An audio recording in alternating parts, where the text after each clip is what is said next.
జరపడం అనేది గత 2 సంవత్సరాల నుంచే మనం చేస్తాం. నిరవధికంగా నాకు తెలిసి గుర్తున్నంత వరకు 10 ఏప్రిల్ 2023 నుంచి నిరాకరణ గంటగా జరుగుతుంది అందరి సహకారంతో. అంతకు కోవిడ్ వచ్చినప్పుడు కూడా ఒక 6 నెలలు చేసాము. కోవిడ్ వచ్చినప్పుడు ఆఫ్ చేసాము. కార్యకర్తలు చాలా మంది సహకరిస్తున్నారు.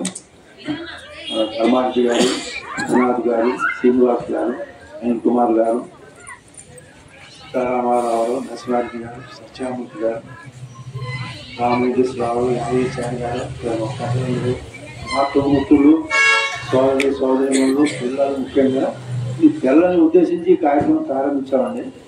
యాక్చువల్గా సెలవులు చాలా మంది రాలేదు. కనీసం 30 మంది పిల్లలు ప్రతి వారం వస్తారు. చాలా మంది ఊళ్ళోకి వెళ్ళిపోయారు.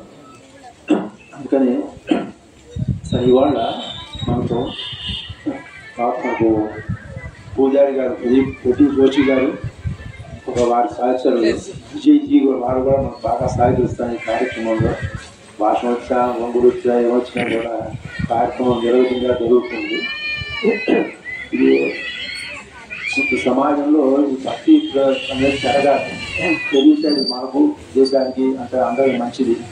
ప్రతి గుడిలో కూడా ఒక కార్యక్రమం కానీ రోజు వారం నిబంధన జరుగుతూ ఆ కార్యంలో వల్ల ఆ గుడికి నియమంగా వెళ్తుంటే అక్కడ మనకు మన కర్మం బలపడుతుందని మన ఉద్దేశం. అది చేస్తూ ఈ కార్యక్రమం ప్రారంభించాం. ఇప్పుడు మనకు ఈ హనుమంతుల వారి గురించి మనకు కడప శ్రీనివాసు గారు నా ఎడపక్క కూర్చున్నారు. వారు సాఫ్ట్వేర్ నిపుణులు, ఐటీ రంగంలో పనిచేస్తున్నారు. ఇక్కడ స్కై సిటీ అని రోడ్డు మీద ఉంది, అక్కడ ఉంటారు వారు. హనుమంతుల వారి గురించి ముఖ్యంగా పిల్లల్ని ఉద్దేశించి మాట్లాడతారు. పిల్లలు శ్రద్ధగా విషయాన్ని తెలుసుకోవాలి. జై శ్రీరామ్. జై శ్రీరామ్.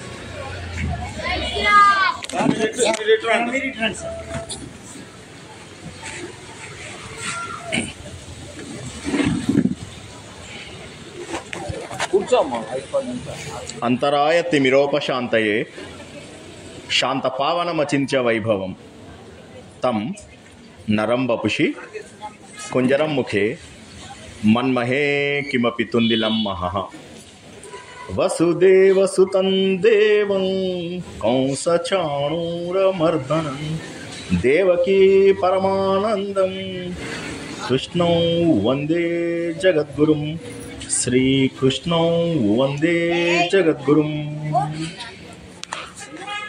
భక్తులందరికీ కూడా వందనాలు. ఏ పని కూడా సరైన సంకల్పం లేకుండా జరగదు. మనుషులకు పశువులకు ఒక చిన్న తేడా ఉంది. ఆ తేడా ఏంటంటే పశువులకి కేవలం ప్రారంధం మాత్రమే ఉంటుంది. ఇంగ్లీష్ లోపల ఫేట్ అంటారు. మనుషులకి ఏంటంటే ఫేట్ ఉంటుంది, ఫ్రీ విల్ ఉంటుంది. ఫ్రీ విల్ అంటే సంకల్పం. ప్రారంధము సంకల్పము ఈ రెండు కాస్త జాగ్రత్తగా గుర్తుంచుకోండి. దేవుడి చిన్నలా అనుభవించడాన్ని ప్రారంధం అంటాం. అది పశువులు మార్చుకోలేవు, జంతువులు మార్చుకోలేవు, పక్షులు మార్చుకోలేవు, చెట్లు చేమలు మార్చుకోలేవు. మనుషులకున్న ఏకైక వరం ఏంటంటే సంకల్పం. అంటే మన జీవితంలో ముఖ్యమైన ఘట్టాలు ఏవైతే ఉంటాయో అవన్నీ కూడా మన గీతలో రాసినట్టుగా ఉంటాయి. కాకపోతే వాటిని తట్టుకునే శక్తి, జీవితంలో మార్పు తెచ్చుకునే శక్తి కేవలం మనుషులకు మాత్రమే ఉంది. అందుకే అంటారు కదా, జంతువునాం నర జన్మ దుర్లభం. మనుషులుగా పుట్టడం అనేది చాలా అదృష్టం. ముఖ్యంగా పిల్లలు తెలుసుకోవాల్సింది ఏంటంటే, ఇప్పుడున్నటువంటి దశ ఏదైతే ఉందో ఇది చాలా అదృష్టవంతమైనటువంటి దశ. ఈ సమయం లోపల మనం గుర్తించాల్సింది ఏంటంటే మన అదృష్టాన్నే గుర్తించాలి. ఈ మాత్రం చదువు సంఖ్యలు, ఈ మాత్రం సేఫ్టీ లేనటువంటి వాళ్ళు ప్రపంచంలో 99% మంది. కేవలం 1% మంది మాత్రమే ఇలా ఆనందంగా కూర్చుని ఇలా కార్యక్రమాలు వింటూ దైవ కార్యక్రమాలు జరుపుకుంటూ మన వారసత్వ సంపదను ముందుకు తీసుకెళ్తున్నారు. మనకు ఉన్నటువంటి జ్ఞానం అంతా కూడా వేదం.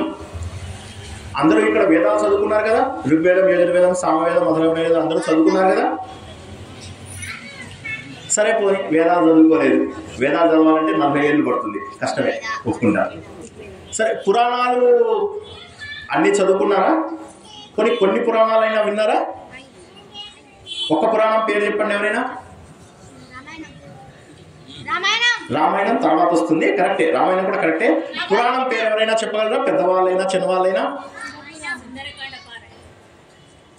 సుందరకాండ రామాయణంలో భాగం.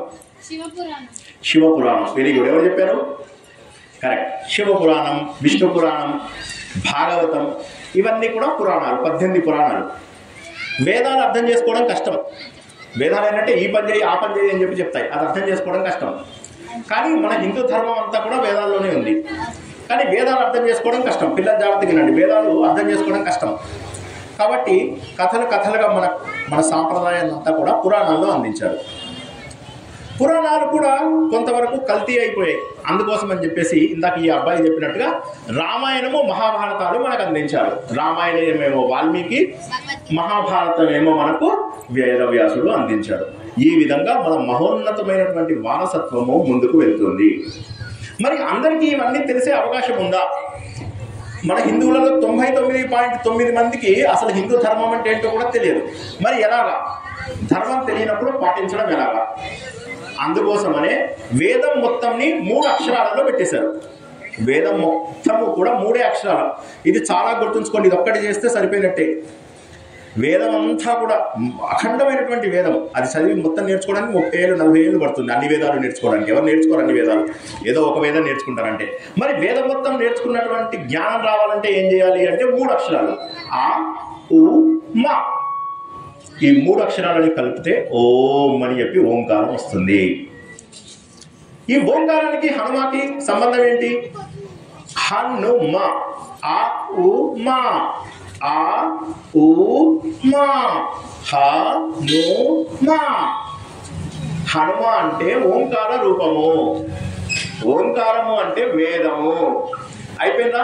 ఇందాక అందరూ కూడా మాకు వేదం తెలియదు అన్నారు, పురాణాలు తెలియవు అన్నారు. రామాయణ మహాభారతాలు అందరికీ కొంతవరకు తెలిసి ఉండొచ్చు. కానీ అన్నిటికంటే కూడా గొప్పదైనటువంటి ఓంకారం, ఏదైతే వేదాన్ని 3 అక్షరాలలో నేర్చుకోవచ్చో, ఓం అంటే చాలు. ఆ ఓం అనే దాన్ని డైరెక్ట్గా అనడానికి కొన్ని నియమాలు ఉంటాయి. కాబట్టి హనుమ అంటే చాలు, ఓంకారం అన్నట్టే లెక్క. కాబట్టి పిల్లలందరూ ఏం చేయాలి? హనుమ. మీరు స్కూల్కి వెళ్ళేటప్పుడు ఇక్కడికి వచ్చి హనుమ హనుమ హనుమ హనుమ అనుకుంటూ వెళ్ళారంటే ఓంకారం చదువుకున్నట్టే లెక్క. హనుమ అనేటటువంటి పదము అందరు దేవుళ్ళని కలిపేస్తే ఒక దేవుడు రూపం హనుమ. దేవుడు ఒక్కడే, మన ధర్మం కాదు, వేరే ధర్మం కాదు, అందరికీ కూడా దేవుడు ఒక్కడే, మానవత్వానికి దేవుడు ఒక్కడే. ఆ దేవుడు ఏం చేస్తాడంటే అనేక రూపాలలో కనిపిస్తూ ఉంటాడు. ఆ రూపాలలో శక్తివంతంగా కనిపించే రూపము హనుమ. ఉదాహరణకి మన శరీరం తీసుకున్నట్లయితే మన శరీరంలో ఒకే శక్తి ఉంది. ఆ శక్తి మనకు కాళ్ళల్లో నడవడానికి, చేతుల లోపల పనిచేయడానికి, ముక్కులో వాసన చూడడానికి, చెవుల లోపల వినడానికి ఎలా అయితే పనిచేస్తుందో ఒకే దేవుడు వివిధ రూపాలలో మనకు కనిపిస్తున్నాడు. ఈ రూపాలన్నింటిలోకి కూడా హనుమ రూపం ఏదైతే ఉందో ఇది చాలా గొప్పదైనది. ఎందుకంటే ఈ రూపము అందరి దేవుళ్ళని కలుపుకుంది, బ్రహ్మదేవుని కలుపుకుంది, విష్ణుదేవుని కలుపుకుంది, శివుణ్ణి కూడా కలుపుకుంది. హనుమంతుడు ఏ దేవుని అంశ అని చెప్పి చెప్తారు? ఇక్కడ ఎవరైనా చెప్పండి, ఏ దేవుడు అంశ అంటారు హనుమంతుడు? వెరీ గుడ్, చాలా బాగుంది. మీరు 2 ఏళ్లలో చక్కటి ప్రోగ్రెస్ చేశారనిపిస్తుంది. పిల్లలు జవాబులు చెప్పడం అనేది చాలా సంతోషకరమైనటువంటి విషయం. ఇప్పుడు వచ్చే బ్రహ్మ పేరేంటో తెలుసా మీకు? భవిష్యత్ బ్రహ్మ అంటారు. ఆయన పేరేంటో తెలుసా? ఎవరు వచ్చే భవిష్యత్ బ్రహ్మ ఎవరు? త్వరలో వచ్చేటటువంటి బ్రహ్మ ఎవరు? చెప్పేశారు already, Hanuman. Very good. So బ్రహ్మదేవుడు రూపం వచ్చేసిందా? శివుడి రూపం అబ్బాయి చెప్పేశాడా? మరి విష్ణుమూర్తితోటి అంటే రాముడితోటి ఎన్ని రోజులు హనుమ ఉన్నాడు? రాముడు హనుమ వేరు వేరు కాదు. రాముడిలో ఉన్నటువంటి గొప్ప లక్షణాలన్నీ కూడా హనుమలో ఉన్నాయి. రాముడు హనుమంతుడు మొట్టమొదటిసారి కలుసుకున్నప్పుడు రాముడు హనుమంతుని చూడగానే ఆశ్చర్యపోతాడు. ఎవరో బ్రాహ్మణ రూపంలో నా దగ్గరికి వస్తున్నాడు. ఎవరు? ఆయన మాట్లాడుతుంటే ఋగ్వేదంలో మంత్రాలు చదువుతున్నట్టుగా ఉంది, యజుర్వేదం లోపల గద్యం చదువుతున్నట్టుగా ఉంది, సామవేదంలో ఉన్న పాటలు పాడుతున్నట్టుగా ఉంది, అధర్వణ వేదంలో ఉన్న ప్రాక్టికల్ నాలెడ్జ్ అంతా కూడా ఈ మహానుభావుల్లో కనిపిస్తున్నాయి అని రాముడు అనుకున్నాడు. రాముడి యొక్క మరొక రూపమే హనుమంతుడు. హనుమంతుడు రాముడు వేరు వేరు కాదు. భక్తుడు భగవంతుడు ఒక్కటే అవుతారు. మీరందరూ దేవుడికి దగ్గర అవ్వడానికి ఒకే ఒకటి ఏంటంటే భక్తుడికి భగవంతుడికి అనుసంధానం చేసేటటువంటిది భక్తి మాత్రమే. సో కాబట్టి ఆ భక్తి మనం తెచ్చుకోవడానికి ఇప్పుడు ఇందాక మీరంతా చేసిన కార్యక్రమం చాలా అద్భుతం. ఏ రకంగా మనం భగవంతుడిని చేరుకుంటాం? శ్రవణం, వినడం ద్వారా, స్మరణం, వినడం, గుర్తుంచుకొని మళ్ళీ మళ్ళీ గుర్తు తెచ్చుకోవడం, శ్రవణం, స్మరణం, అర్చనం, వందనం, దాస్యం, పాదసేవనం, సఖ్యం, ఆత్మనివేదనం, ఇలా నవవిధ భక్తులు అని చెప్తారు. ఈ నవవిధ భక్తులలో మీరు ఏది చేసినా కూడా భగవంతుడికి దగ్గర అవుతారు. ఎంతో కష్టమైన వేదాలు నేర్చుకోవాల్సిన అవసరం లేదు. పురాణాలలో ఏముందో తెలుసుకునే సమయం లేదు. పిల్లలకు కాదు నేను చెప్తున్నది, పెద్దవాళ్ళకి. పిల్లలు నేర్చుకోవడానికి అవకాశం ఉంది. పిల్లలకి ఇప్పుడు క్యూరియాసిటీ, ఇప్పుడు ఏంటంటే ఏముంది, ఇది గొప్పదేదో విద్య ఉంది అని చెప్తున్నారు కాబట్టి పిల్లలు నేర్చుకోవడానికి అవకాశం ఉంది. మీ తల్లిదండ్రులు చేసిన తప్పు మీరు చేయకుండా వేదాలలో ఏముందో తెలుసుకుంటే చాలు. మొత్తం వేదాలు నేర్చుకోలేరు కూడా, ఎందుకంటే ఇప్పుడు 1130 శాఖలు ఉన్న వేదము ఇప్పుడు కేవలం 7 శాఖల్లో పడిపోయింది. నేర్చుకోవడం కష్టం. అదేవిధంగా పురాణాలు అన్నీ చదువుకోవడం కూడా కష్టం. ఎందుకంటే మనకున్న సమయం అంతా వృధా చేస్తాం. ఏవో కబుర్లు, ఏవో మాటలు, ఏవో లౌకిక విషయాలు,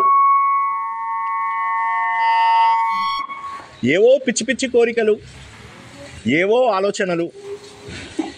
ఎవరు చూసినా కూడా కోరికలతో బాధపడుతూ ఉంటారు. కోరికలు కోరికలు కోరికలు. ఒక్కసారి నేను చెప్తాను, కరెక్టా కాదా మీరు చెప్పండి. వినండి, జాగ్రత్తగా వింటే మీరు చెప్పచ్చు. మనుషులు 3 రకాలు. కొంతమందికి ఏంటంటే నాకు కారు కావాలి, బంగ్లా కావాలి, నేను సుఖంగా ఉండాలి, నా పిల్లలందరూ సుఖంగా ఉండాలి అని కోరుకునే వాళ్ళు ఎవరైనా ఉన్నారా ఇక్కడ? అందరు ఉన్నారు కదా, వెరీ గుడ్. దానికోసము మనకు కొంతమంది దేవుళ్ళు ఉన్నారు. వాళ్ళని మనకు భోగమూర్తులు అంటారు. భోగమూర్తులు అంటే ఏంటంటే కోరికలు తీర్చే దేవుళ్ళు. రెండవది ఏంటంటే ఏదైనా ప్రమాదం వచ్చింది, కాలుకు దెబ్బ తగిలింది, చెయ్యికి దెబ్బ తగిలింది, ఎవరైనా హాస్పిటల్లో దురదృష్టవశాత్తు జాయిన్ అవ్వాల్సి వచ్చింది, అప్పుడు మనం ఏం చేస్తాము, మన ఆపద తీరాలి అని చెప్పి కోరుకుంటాం. ఇక్కడ అలా కోరుకోని వారు ఎవరైనా ఉన్నారా? అందరికీ కావాలి, ఆపదలు తీర్చే దేవుడు అందరికీ కావాలి కదా. వారిని ఏమంటారంటే రుద్రమూర్తులు అంటారు. ఓకేనా? దేవుళ్ళు 3 రకాలని చెప్తున్నాం. మొదటిదేమో భోగమూర్తులు, మీ కోరికలు తీర్చేవాళ్ళు. లక్ష్మీదేవి, వెంకటేశ్వర స్వామి, రామ పరివారం, శివ పరివారం, వీరంతా కూడా ఒక కేటగిరీ. సెకండ్ కేటగిరీ వచ్చేసరికి ఏమైంది, సెకండ్ కేటగిరీ లోపల మీకు మీ ఆపదలు తొలగించేటటువంటి దేవుళ్ళు కావాలి, మీ కష్టాలు తొలగించేటటువంటి దేవుళ్ళు కావాలి. ఆ దేవుళ్ళని ఏమంటారంటే రుద్రమూర్తులు అంటారు. ఈ రుద్రమూర్తుల లోపల మీకు తెలిసిన ఒక రుద్రమూర్తి పేరు చెప్పండి. ఆయన చూడగానే భయంకరంగా ఉంటాడు. శివుడికి ఒక రూపం ఉంది, శివుడికి ఒక రూపం ఉంది. విష్ణు కాలభైరవుడు. Very good, very good. పిల్లలు జవాబు చెప్తుంటే నాకు ఎంత ఆనందంగా ఉందో చెప్పలేను. పెద్దవాళ్ళు తడబడిపోతున్నారు, పిల్లలు జవాబు చెప్తున్నారు. గుర్తుంచుకోండి, భైరవుడు, కిరాతమూర్తి, లక్ష్మీ నరసింహస్వామి, ఈయనని ఆపదలు తీర్చే మూర్తులుగా భావిస్తారు. థర్డ్ కేటగిరీ ఏంటంటే అయిపోయింది, నా జీవితం అయిపోయింది, అసలు నేను ఎందుకు పుట్టాను, నా జీవితంలో నేను ఎందుకు పుట్టాను, నాకు కారణం ఏమిటి, ఏం సాధించాలనుకుంటున్నాను, తర్వాత ఏ జన్మ వస్తుంది, మనుష్య జన్మ వస్తుందా, పశువు జన్మ వస్తుందా, కుక్క జన్మ వస్తుందా, నక్క జన్మ వస్తుందా తెలియదు. కాబట్టి నా గురించి నేను శోధన చేసుకుంటూ ఉంటాను, నేను ఎవరు అనేటటువంటి విషయాన్ని పరిశోధించుకుంటూ ఉంటాను. దానికోసం మనకు జ్ఞానం కావాలి. ఆ జ్ఞానం ఇచ్చేటటువంటి దేవుళ్ళు ఉన్నారు, వాళ్ళని జ్ఞానమూర్తులు అంటారు. మనకు 3 రకాల దేవుళ్ళు ఉన్నారు. మొదటిదేమో కోరికలు తీర్చే దేవుళ్ళు, రెండోదేమో ఆపదలు తీర్చే దేవుళ్ళు, మూడోదేమో మన లోపల జ్ఞానం అనేటటువంటి జ్యోతిని వెలిగించే దేవుళ్ళు. మొదటి దేవుళ్ళు రామ పరివారం, శివ పరివారం, వెంకటేశ్వర స్వామి, లక్ష్మీదేవి, అందరూ ఆశీర్వదిస్తూ ఉంటారు, ఇలా ఇలా అంటూ ఉంటారు. ఒక చేత్తో ఇది, ఒక చేత్తో ఇది తీసుకో, ఇస్తున్నాను తీసుకో, ఇది మొదటిది. సెకండ్ కేటగిరీలో ఏంటంటే లక్ష్మీ నరసింహస్వామి. నరసింహస్వామి ఎవరైతే ఉన్నారో ఆయన, కిరాతమూర్తి, వీరభద్రుడు, కాలభైరవుడు, వీళ్ళందరూ ఒక రూపం. ఇక 3వ కేటగిరీ వచ్చేసరికి ఏమవుతుందంటే జ్ఞానమూర్తులు. ఈ జ్ఞానమూర్తులు, యోగమూర్తులు ఎవరంటే దక్షిణామూర్తి అని ఎవరైనా విన్నారా? దక్షిణామూర్తి. సరస్వతి పేరు ఎవరైనా విన్నారా? శ్యామలాదేవి అని ఎవరైనా విన్నారా? శ్యామలాదేవి. శ్యామలాదేవి ఎవరంటే అమ్మవారికి మంత్రిని, ఆవిడ. వీరందరూ ఎవరైతే ఉన్నారో వీరు జ్ఞానమూర్తులు.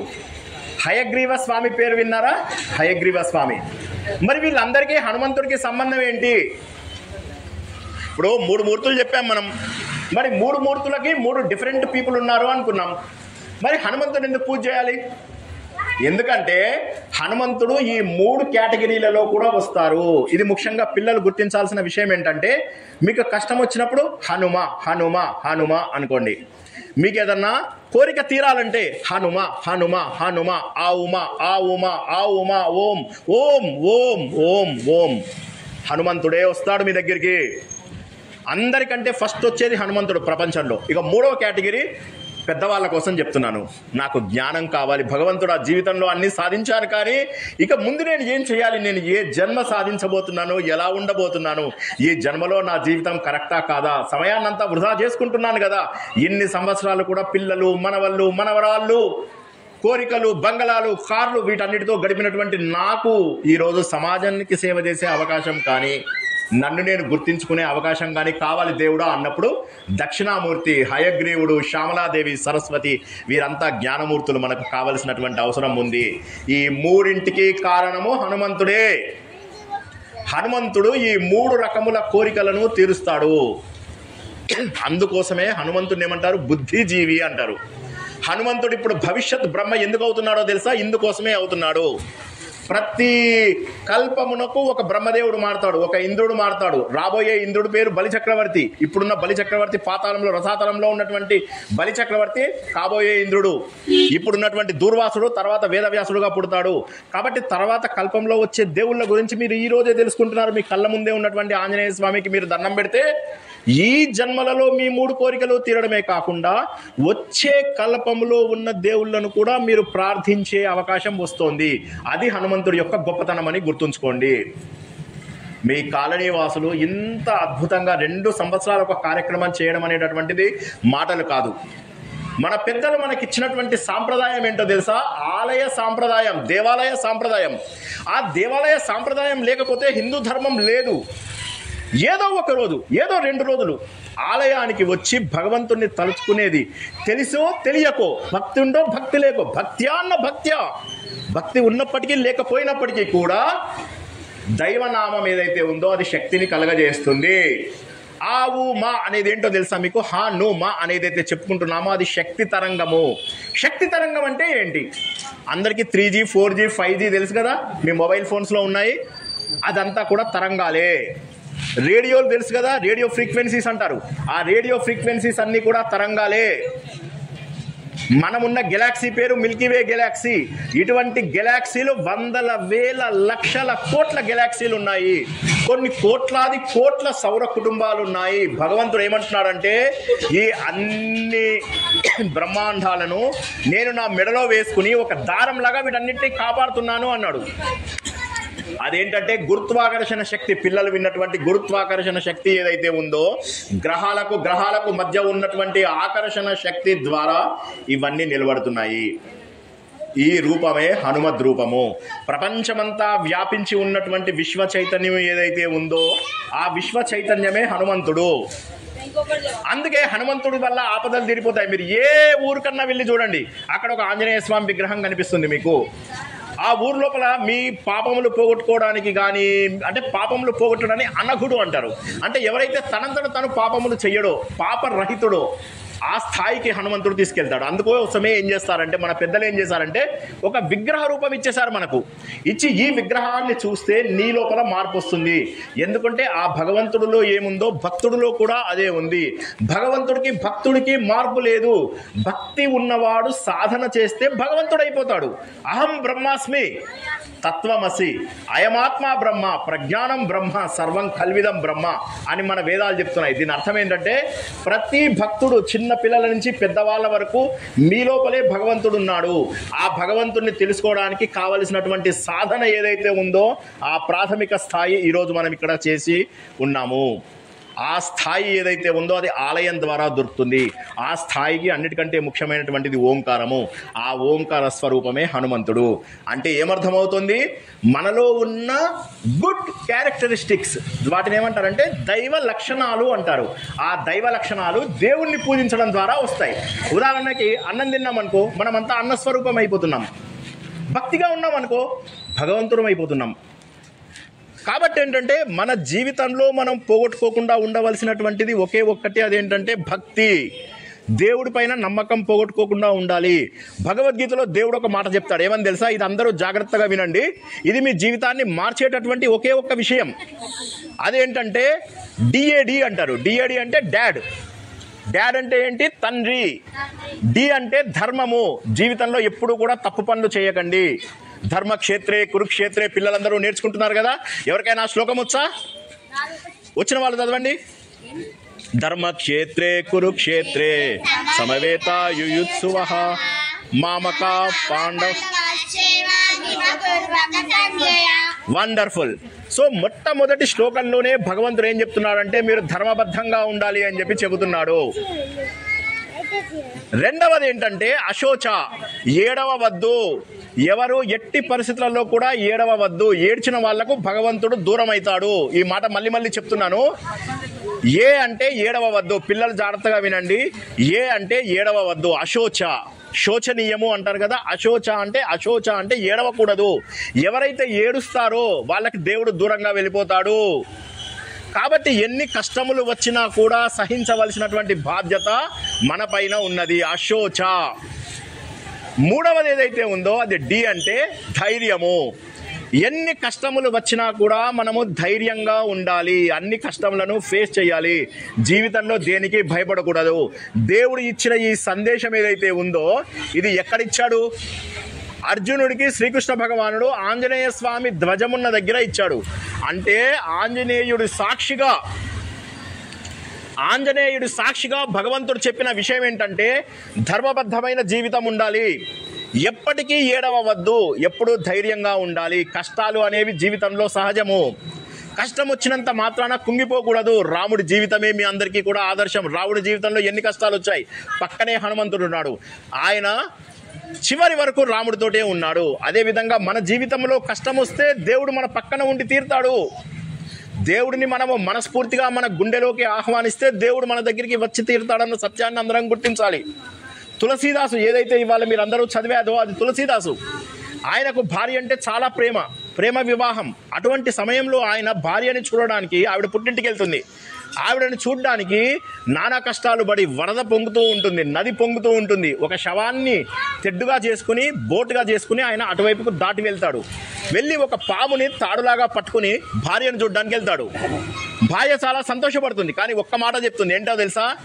నా మీద నువ్వేదైతే ప్రేమ చూపిస్తున్నావో ఈ ప్రేమ కనుక నువ్వు దేవుడి మీద చూపిస్తే దేవుడు నీకు కనిపించి తీరుతాడు అని చెప్పగానే ఆయన కన్నీరు మున్నీరుగా అయిపోతాడు ఆయన.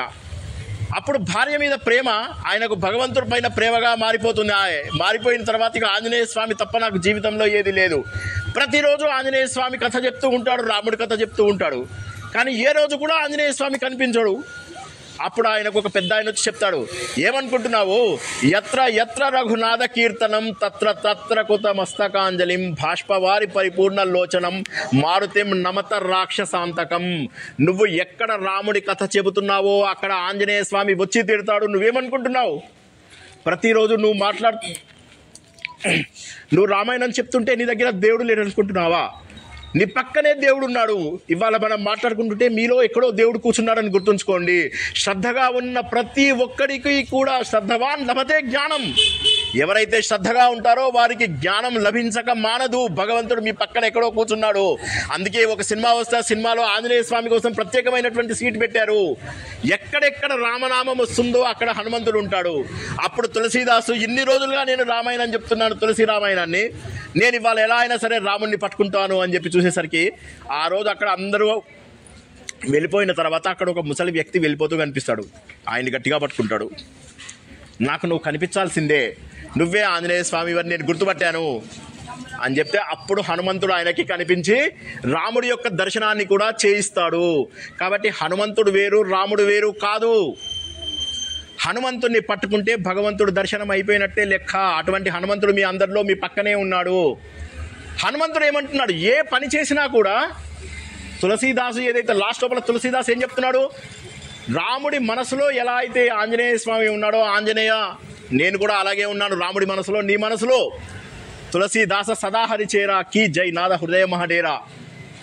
లాస్ట్ లోపల చెప్తాడు ఆయన. చెప్పి నీ వల్ల నాకు భూత ప్రేతాలు రావు, ఆపదలు రావు, సంకటాలు రావు, జ్ఞానం వస్తుంది. నీ గొప్పతనాన్ని ప్రపంచమంతా సహస్ర వదన తుమరో యశగావై, నీ కీర్తిని అందరూ కూడా మెచ్చుకుంటున్నారు ఓ ఆంజనేయ స్వామి. ఎందుకంటే నువ్వు నెక్స్ట్ వచ్చే బ్రహ్మదేవుడివి నువ్వే కాబట్టి ఓ ఆంజనేయ స్వామి. కాబట్టి నీ గొప్పతనము, నీ కార్యసాధకత మామూలుది కాదు. మీరు ఇందాక నేర్చుకున్న దాంట్లో ఒక కార్యసాధకత ఉంది. ఆంజనేయ స్వామి మహేంద్ర పర్వతం నుంచి త్రికూట పర్వతానికి దుంకాలి. దుంకినప్పుడు ఏమవుతుందంటే మధ్య లోపల మైనాకుడు అనే ఒక పర్వతం ఎదురుగా వచ్చేసి అడ్డం వస్తాడు. ఈయన ఏమంటారంటే సారీ నేను ఆగను, నాకు పని ఉంది అని చెప్పి వెళ్ళిపోతాడు. మైనాకుడు చెప్తాడు నువ్వు రాముడి కార్యం కోసం వెళ్తున్నాము, రాముడు వాళ్ళ ఫ్యామిలీ సగరుడు అని వాళ్ళ పిల్లలు ఈ సాగరాన్ని పుట్టించారు, నా ఆతిథ్యం తీసుకోవయ్యా అంటే లేదు నేను వెళ్ళిపోతున్నాను, రామకార్యం మీద వెళ్ళిపోతున్నాను, ధైర్యంగా వెళ్ళిపోతున్నాడు. మధ్య లోపల ఆయనకి సురస అని ఒక ఆవిడ కనిపిస్తుంది, నాగదేవత. ఆ నాగదేవత వచ్చి దావయ్య నీకు ఏదైనా కొద్దిగా మా ఇంట్లో లంచ్ చేసేసి వెళ్ళు. దానిలో అంటున్నాడు లేదు నేను ఇవి కూడా స్వీకరించను అని చెప్పేసి అక్కడి నుంచి ముందుకెళ్తాడు. వెళ్ళేసరికి ఒక రాక్షసి ఈయన నీడ సముద్రంలో పడుతుంది. పిల్లలు జాగ్రత్తగా వినండి, బ్యూటిఫుల్ స్టోరీ. ఆ సముద్రంలో పడితే ఆ నీడను ఛాయాన్ని ఆయన నీడను గ్రహించి గుంజేస్తుంది. అప్పుడు హనుమంతుడు ఆమె కడుపులోకి వెళ్ళి ఒక్క గుద్దు గుద్ది ఆమెను చంపేసి బయటకు వస్తాడు. చివరికి లంక చేరి లంకినీని ఒక్క గుద్దు గుద్ది ఆమెను హతమార్చి లోపలికి బయలుదేరుతాడు. దీని అర్థం ఏంటి? దీని అర్థం ఏంటి అంటే ఒక పని కోసము నువ్వు వెళ్తున్నప్పుడు నాకం అంటే స్వర్గ సుఖాలు నీకు వచ్చినా పక్కకి వెళ్ళిపో. రెండవది సురస అంటే ఏంటంటే ఈ భూలోకంలో ఉన్నటువంటి సుఖాలు వచ్చినా సరే వదిలేయి. ఇందాకేమో స్వర్గలోకంలో సుఖాలు వదిలేయి, ఇప్పుడేమో భూలోకంలో ఉన్న సుఖాలు వదిలేయి. నెక్స్ట్ ఛాయాగ్రాహి సింహిక ఆయనని లోపలికి గుంజుకుంది. కష్టాలను ఎదిరించి లాగిపెట్టి గుద్దు, ఒకటి కష్టాలను ఎదిరించు, చివరికి లంకా ప్రవేశం చెయ్యు ధైర్యంగా. మనందరికీ కూడా అదే చెప్తున్నాడు. దేవుడు ఏమంటున్నాడంటే గుర్తుంచుకోండి, మీరు సాధకులు, మీరందరూ కూడా జీవితంలో ప్రతి ఒక్కరూ సాధించాలి. అన్ని భగవంతుడి మీద వదిలేసినా సరే ఆంజనేయ స్వామికి తెలుసు అంతా రాముడి వల్లే జరుగుతుంది అన్న సత్యం ఆంజనేయ స్వామికి తెలుసు. అయినప్పటికీ కూడా తన ప్రయత్నం తను చేశాడు. ఎప్పుడైతే అందరూ కూడా రాళ్ళని తీసి నీళ్ళల్లో వేస్తే అవన్నీ మునిగిపోతున్నాయి, ఆంజనేయ స్వామి వాటి మీద శ్రీరామ అని రాసేసరికి అవన్నీ తేలుతున్నాయి. రాముడి శక్తి అని తెలిసినప్పటికీ కూడా మనుషులు చేయవలసినటువంటి పనులు చెయ్యాలి. కాబట్టి మనం అంతా గుర్తించుకోవాల్సింది ఏంటంటే పిల్లల దగ్గర నుంచి పెద్దవాళ్ళ వరకు చెయ్యవలసిన ప్రతి పనిని కూడా ఆగకుండా చెయ్యాలి. ఎన్ని కష్టములు వచ్చినా ఇందాక చెప్పిన DAD ధైర్యంగా ఉండాలి, అశోచ ఏడవకుండా ఉండాలి, ధర్మబద్ధంగా ఉండాలి. అండ్ ఆంజనేయ స్వామి ఇవాళ నుండి రేపు పోయేట ఆయన కాదు, చిరంజీవి ఆయన. అటువంటి మహానుభావుడైనటువంటి చిరంజీవి తన బుద్ధిని ఉపయోగించాడు. అండ్ ఇవన్నీ వచ్చిన తర్వాత గర్వం పడలేదు, ఎక్కడా గర్వం పడలేదు. చాలా వినయంగా ఇలా తలకాయ ఉంచుకునే ఉంటాడు, ఎప్పుడు కూడా వినయంగా, ఎప్పుడు రాముడి పాదాల దగ్గరే ఉంటాడు. అంటే ఏమర్థమవుతుంది, జీవితంలో నువ్వు ఎంత ఎదిగినా సరే ఒదిగి ఉండు. ఎప్పుడు కూడా నువ్వు గొప్పవాడు తీన్ మార్కాన్ అనుకోకు. ఎందుకంటే తాడి దన్నేవాడు తల దన్నేవాడు ఇంకోటి ఉంటాడు. కాబట్టి గర్వపడకు అని చెప్పేసి ఆంజనేయ స్వామి చెప్తున్నాడు. బుద్ధిమతాం వరిష్టం, బుద్ధి ఉన్న వాళ్ళలో వరిష్ఠుడు అంటే గొప్పవాడు. ఎవరైనా అంత గొప్పవాడు ఆంజనేయ స్వామి. ఇటు చూస్తే బుద్ధిలో టాలెంటు, ఇటు చూస్తే కార్యసాధకత్వం, అటు చూస్తే భగవంతుడి పైన భక్తి, వినయము. చిన్నప్పుడు ఎలా ఉన్నాడు అన్నీ నేర్చుకుంటాడు. సూర్య భగవానుడి దగ్గర ప్రతి ఒక్క వేదంలో ఉన్న విద్య నేర్పించుకుంటాడు. ఆంజనేయ స్వామిని చూసి రాముడే ఆశ్చర్యపోయాడని ఇందాక తెలుసుకున్నాం. రాముడి మాటలు ఆశ్చర్యం కలిగించాయి మనకి. ఇందాక ఋగ్వేదంలో మంత్రముల లాగాను, యజుర్వేదంలో ఉన్న గద్యం లాగాను, సామవేదంలో ఉన్న పాటల లాగాను, అథర్వణ వేదంలో ఉన్నటువంటి ప్రాక్టికల్ నాలెడ్జ్ లాగాను ఉన్నది ఆంజనేయ స్వామి యొక్క నాలెడ్జు. రాముడు మొట్టమొదటి చూపులోనే గ్రహిస్తాడు ఈయన మహానుభావుడైనటువంటి వాడు అని. శక్తి చూస్తే మామూలు శక్తి కాదు. యుద్ధం ప్రారంభమవగానే రావణాసురుడి దగ్గరికి వెళ్తాడు ఆంజనేయ స్వామి. వెళ్ళిన తర్వాత అంటాడు కొట్టుకుందాం, ఇద్దరం కొట్టుకుందాం, వచ్చేసే అంటాడు. కొట్టుకుందామంటే సరే అని చెప్పేసి అప్పుడు ఏం చేస్తాడు, ముందు రావణాసురుడు ఒక్క గుద్దుతాడు ఆంజనేయ స్వామిని. కొట్టగానే ఆంజనేయ స్వామి కొద్దిసేపు తలకాయ ఇదైపోతుంది, ఇట్లా ఇట్లా ఇట్లా ఇట్లా ఊగుతాడు ఒక 20-30 సెకండ్ల పాటు. మామూలుగా అయితే ఆ దెబ్బని కూడా తట్టుకోలేడు ఆంజనేయ స్వామి మాత్రం. ఇదంతా వాల్మీకి రామాయణం కథ, మధ్యలో వచ్చిన కథ కాదు ఇది. ఆయన ఏం చేస్తాడు, ఇలా ఊగిపోతాడు, పక్కకు అటుపక్క ఇటుపక్క అటుపక్క ఇటుపక్క ఇలా ఊగిపోతాడు ఆంజనేయ స్వామి. అప్పుడు ఆంజనేయ స్వామి ఏం చేస్తాడు, రావణాసురుడికి మళ్ళీ ఒకటి గుద్దుతాడు. ఇప్పుడు రివర్స్ అన్నమాట. నువ్వు నన్ను ఒకటి కొట్టేవు కదా, నేను నిన్నొకటి కొడతా అని. కొడితే రావణాసురుడు 10 నిమిషాల వరకు నిద్రలేవాడు, అంత గట్టిగా కొడతాడనమాట. కొట్టిన తర్వాత లేచిన తర్వాత రావణాసురుడు ఆశ్చర్యపోతాడు, ఏంటి ఇంత గట్టి దెబ్బ తిన్నానా నేను అని చెప్తే అప్పుడు ఆంజనేయ స్వామి అంటాడు చలో now will go for best of 3 అనగానే రావణాసురుడు అక్కడి నుంచి పారిపోతే అప్పుడు ఆంజనేయ స్వామి అంటాడు అనమాట, పరాక్రమం అనేటటువంటిది ఎవరి సొత్తు కాదు, ఎవడైతే ధైర్యంగా ఉంటాడో వాడి సొత్తు. కానీ ఆంజనేయ స్వామి తన దేవుడి పైన వదిలేశాడు అతన్ని. ఆంజనేయ స్వామి ఖచ్చితంగా పరాక్రమవంతుడు, కానీ అతనిలో ఉన్నటువంటి వినయశీలతని మనమందరము గుర్తించాలి. ఎప్పుడైతే ఆంజనేయ స్వామి రావణాసురుడు ఎదురుగా మొట్టమొదటిసారిగా వెళ్తాడో, చూచి రమ్మంటే కాల్చి వచ్చాడు కదా, ఆ సమయంలో నిలబడ్డప్పుడు ఆయన జ్ఞానానికి సభ అంతా ఆశ్చర్యపోతుంది. ఈయన సభలో ఉంటూ ఒక చూపుతోటే ఎవడు ఎలాంటి వాడు అని గుర్తిస్తాడు. తర్వాత రాముడికి సలహాలు ఇచ్చేటప్పుడు చెప్తాడు, విభీషణుడు అనే ఆయన మంచివాడు.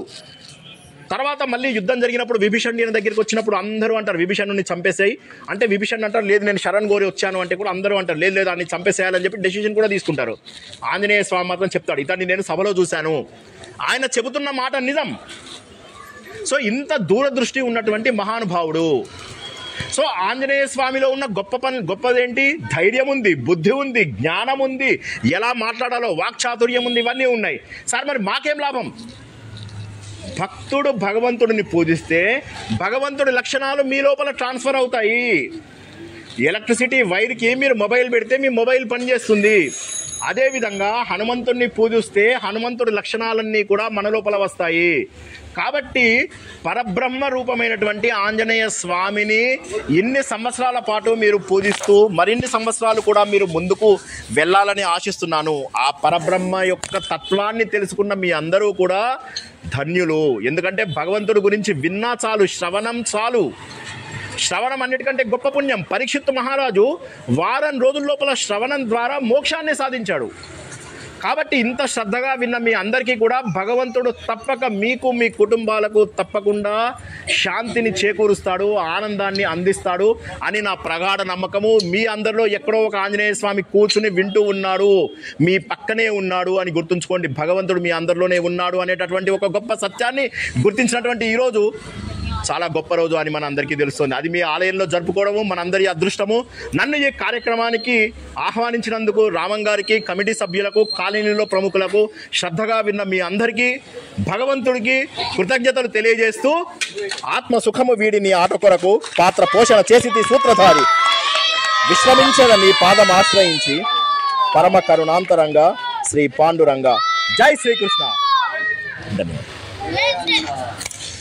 ఏదో బాగుందా? ఇది చెప్పిన విషయాలు బాగున్నాయా? కాబట్టి వారు చెప్పిన విషయాలు మనం గుర్తుపెట్టి గుర్తుపెట్టిన పిల్లలందరూ కూడా రోజు హనుమాన్ చాలీసా చదువుకుంటూ ఇంట్లో మీరు చదువుకోవాలి. రోజు ఉదయం పూట స్నానం చేయగానే 10 నిమిషాల కంటే పట్టదు, 10 నిమిషాల కంటే పట్టదు. రోజు మీరు హనుమాన్ చాలీసా చదువుకుంటారా? కొంతమందికి రాలేదు హనుమాన్ చాలీసా, వాళ్ళు నేర్చుకోవాలి. ఓకేనా? పిల్లలు పెద్దలు కూడా అందరూ. జై శ్రీరామ్. శ్రీనివాస్ గారు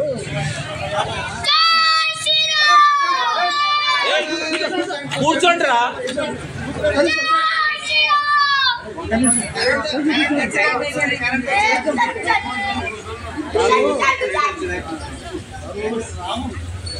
శివాభ్యాసం ఉందండి. దానిలో 6 సంవత్సరాలు మీరు అక్కడ ఆధ్యాత్మిక సాధన చేసి దేశాల్లో ఉద్యోగం చేసి ఇక్కడ స్థిరపడ్డారు. అదే పురాణాలు గ్రంథాలు బాగా చదివారు. చూసారు కూడా, చాలా చక్కగా చెప్తారు వాళ్ళు. ఎప్పుడైనా చూస్తే కూడా మనకు అందుబాటులో ఉంటారు. అదే విషయాలు వార్తలు తెలుసుకోవచ్చు. ఓకేనా? జై శ్రీరామ్. ఒక్క నిమిషం. జై శ్రీరామ్.